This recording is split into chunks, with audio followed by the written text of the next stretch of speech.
Listed on the agenda for tomorrow's meeting, the board will be considering hiring an attorney, hiring an outside investigator, and hiring an outside CPA accountant. They will also possibly clarify a vote on the district's facilities master plan. And there's another item on the agenda that is not easily seen that has some concern. All of this after there were 5 big surprise votes at the last board meeting. Now at least one school board member is urging people to pay attention.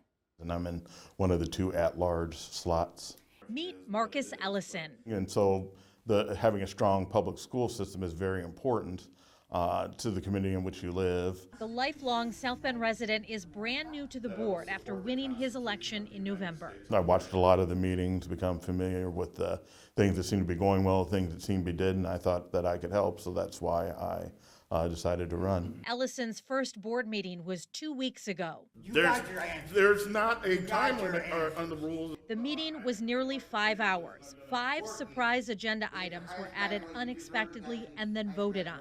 There are concerns that the public at large had no notice, and there are still questions about the impact of the agenda items that passed. That's not really our style, here in terms of governance, and that's not really the way it should be. And so then I think it makes people think, well, if it's that chaotic, if the meetings are looking like that, then what else must be going on? Everything must be like that, and that's not a great way to govern and run and to see things. Of the surprise items that passed with a split vote, the board voted to hire a new law firm, freeze the facilities master plan, add cursive writing to the curriculum, and reinstate a former principal. The process matters, and I think anyone can just look back and say, this is just not an ideal process and not an ideal way to go about doing things. Ellison says he is open to having big discussions and making changes, but he has concerns about this new board's practices. They're not the doers. They are the governance part of it. I spoke with Steve Horton from the Indiana School Boards Association. He couldn't talk about South Bend specifically, but we did talk about the responsibility of school boards and best practices. They are the board of director for a very complex, multi-million-dollar organization. It really is a big responsibility. Horton says there are 4 fundamental areas that boards control based on legislation and good board governance practices. The board hires, evaluates, and works with the superintendent. The board approves policy. The board approves the budget. And the board serves as a liaison for the community. The most effective board work that can happen is when each board member understands fully that their role is to really be laser focused on student outcomes. Horton also says that while school boards have oversight, they are not administration.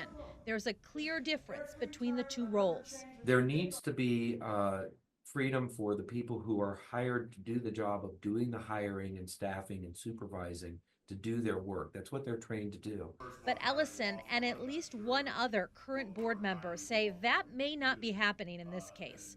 In fact, on the agenda for tomorrow, hidden inside the personnel report, it appears the board will consider hiring a current South Bend Schools employee for a position that doesn't currently exist. While boards do approve personnel and new positions, this would be outside the normal procedure for a school board to take. In an email, Board Secretary Carlos Leyva said this position will fill a gap and that drastic circumstances require drastic measures. If you haven't paid a lot of attention to the school board and things that have gone on, you probably need to start paying more attention. You probably need to start being more informed about what the board's going to do and not do and how the board's going to operate. In an email to the full board and to me, Ellison says he's being told by another member of the board how to vote and not to ask any questions. The next board meeting is tomorrow at 5:30 p.m. at Adams High School. You can read more about what's expected at tomorrow's meeting and the board's response to my questions about the agenda on this story on our website. Thanks for watching. Here's another story you may like, and subscribe to the WSBT 22 YouTube channel.